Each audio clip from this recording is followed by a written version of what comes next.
Ruang rapat kabinet di istana tampak tenang dari luar, tapi di dalamnya, udara begitu padat. Deretan angka anggaran negara terpampang di layar besar, memantulkan cahaya biru ke wajah-wajah serius. Prabowo duduk di ujung meja panjang, matanya menelusuri grafik pertahanan yang melonjak drastis. Di seberangnya, Purbaya, menteri yang dikenal tajam dan berani, memandang dengan kening berkerut. Ia tahu, angka-angka ini menyimpan sesuatu yang tak biasa. Pak, kenaikan ini terlalu tinggi. Apakah kita siap? Suaranya tegas tapi sopan. Beberapa kepala langsung menoleh. Suasana rapat berubah hening, seperti udara berhenti berputar. Prabowo menatap Purbaya lama. Negara ini tidak akan maju kalau kita takut mengambil risiko, ujarnya dingin. Ucapan itu menggema di seluruh ruangan. Namun dalam diam itu, Purbaya tahu, inilah awal dari sesuatu yang jauh lebih besar daripada sekadar perdebatan anggaran. Setelah rapat, Purbaya berdiri di koridor panjang istana. Cahaya sore memantul dari lantai marmer, dan langkah-langkahnya terdengar berat. Ia tidak sedang melawan seseorang, tapi sistem. Dalam pikirannya, angka-angka bukan hanya statistik, tapi nasib rakyat kecil yang harus membayar setiap kebijakan dengan harga hidup. Sementara itu, di ruangan berbeda, Prabowo menatap berkas laporan. Ia tahu Purbaya bukan musuh.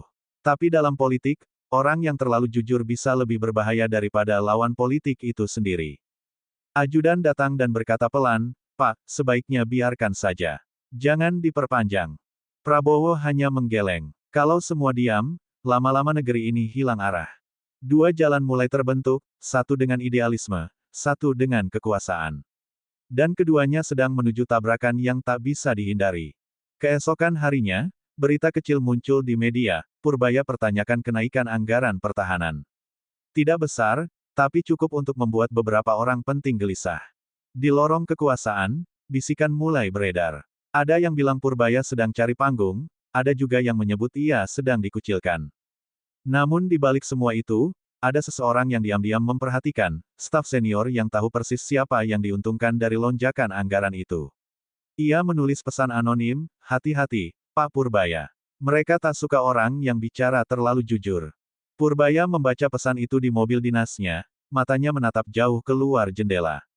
Ia tersenyum tipis, bukan karena berani, tapi karena sudah siap menanggung akibatnya. Sidang kabinet berikutnya digelar dengan penjagaan ketat. Tak ada tawa, tak ada gurauan, hanya suara kertas dan pendingin ruangan yang berdengung. Purbaya datang membawa map hitam, berisi data perbandingan anggaran dari 5 tahun terakhir. "Saya tidak menolak pertahanan, Pak," ujarnya saat gilirannya bicara, "tapi kita harus tahu kemana uang rakyat ini mengalir." Prabowo tak langsung menjawab. Ia membuka kacamatanya, menatap lurus. "Kau pikir saya tak tahu soal rakyat?" Nada suaranya meninggi. Beberapa menteri mulai gelisah. Purbaya menatapnya balik, suaranya tetap tenang. "Saya hanya ingin kita jujur." Lalu tiba-tiba, ruangan itu benar-benar hening. Seakan semua sadar, kalimat itu telah menembus lapisan paling dalam dari kekuasaan. Malam itu, sebuah file elektronik beredar diam-diam. Isinya, tabel anggaran yang dihapus dari laporan resmi. Tak ada yang tahu siapa yang menyebarkan, tapi publik mulai ramai membicarakan anggaran misterius. Media sosial meledak. Tagar-tagar transparansi negara mendadak trending. Beberapa akun anonim menyebut nama Purbaya sebagai orang dalam yang membocorkan data. Di sisi lain, tim komunikasi pemerintah sibuk menenangkan situasi. Di ruang kerjanya, Prabowo hanya duduk diam. Ia tahu ini bukan sekadar bocor, ini perang diam-diam di dalam tubuh pemerintahan sendiri. Dan di setiap perang, selalu ada yang harus dikorbankan. Telepon berdering terus-menerus. Dari pihak partai, dari pejabat tinggi, bahkan dari beberapa jenderal. "Pak Prabowo, selesaikan ini sebelum membesar," kata salah satu suara di ujung telepon. Tapi Prabowo bukan tipe yang suka tunduk pada tekanan. Ia memerintahkan investigasi internal, bukan untuk membungkam, tapi mencari siapa sebenarnya yang memanfaatkan situasi ini. Di saat yang sama, Purbaya mendapat surat panggilan, klarifikasi. Wajahnya tetap tenang, tapi dalam hatinya ada rasa pahit. Ia tahu, ketika kebenaran mulai diusut, yang pertama dicurigai justru orang yang berusaha jujur. Namun ia datang juga, membawa satu kalimat di kepalanya, "Lebih baik kehilangan jabatan, daripada kehilangan nurani." Beberapa hari kemudian, mereka bertemu tanpa wartawan, tanpa kamera, tanpa protokol. Hanya 2 orang, di ruang kecil beraroma kopi dan kayu tua. Kenapa kamu lakukan ini, Pur? Tanya Prabowo perlahan. Purbaya menatap lurus. Karena negara ini harus punya yang berani bicara, Pak. Kalau bukan kita, siapa lagi? Prabowo menghela napas, lama. Kamu pikir ini sesederhana itu? Ada ribuan nyawa bergantung di balik keputusan itu. Keheningan panjang. 2 pemikiran besar bertemu, keberanian dan kehati-hatian. Tapi satu hal pasti, hari itu, keduanya sama-sama kehilangan sesuatu, mungkin kepercayaan, mungkin juga kedamaian. Media mulai membesar-besarkan. Purbaya dijadikan simbol, menteri jujur, sementara Prabowo disebut terlalu keras. Rakyat terbelah. Ada yang mendukung transparansi, ada yang memilih diam demi stabilitas. Di tengah hiruk-pikuk itu, muncul bocoran baru, proposal proyek strategis yang belum disetujui, tapi sudah disiapkan dananya. Publik mulai resah. Apakah benar negeri ini dijalankan dengan kejujuran, atau hanya permainan angka di tangan segelintir orang? Dan di balik layar, seseorang tertawa, tanda bahwa badai baru saja dimulai.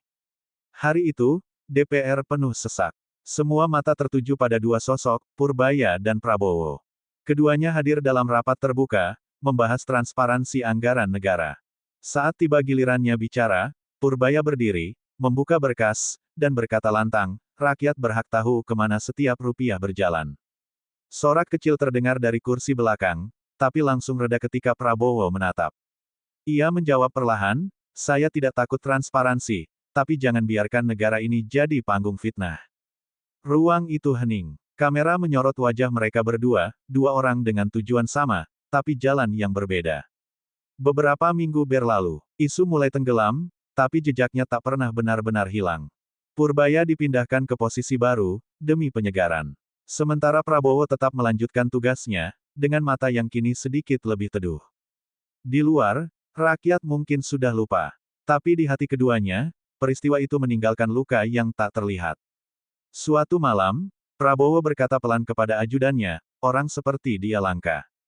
Dan di tempat lain, Purbaya menulis catatan kecil, kebenaran kadang kalah, tapi tak pernah hilang. Politik kembali berjalan seperti biasa, tapi di balik ketenangan itu, sejarah baru telah lahir. Di balik setiap kebijakan besar, selalu ada pertarungan kecil antara idealisme dan kepentingan. 2 pemimpin bisa berbeda jalan, tapi keduanya sama-sama mencintai negeri yang sama. Karena pada akhirnya, politik bukan tentang siapa yang menang, tapi siapa yang berani tetap jujur, bahkan saat kejujuran tak lagi aman.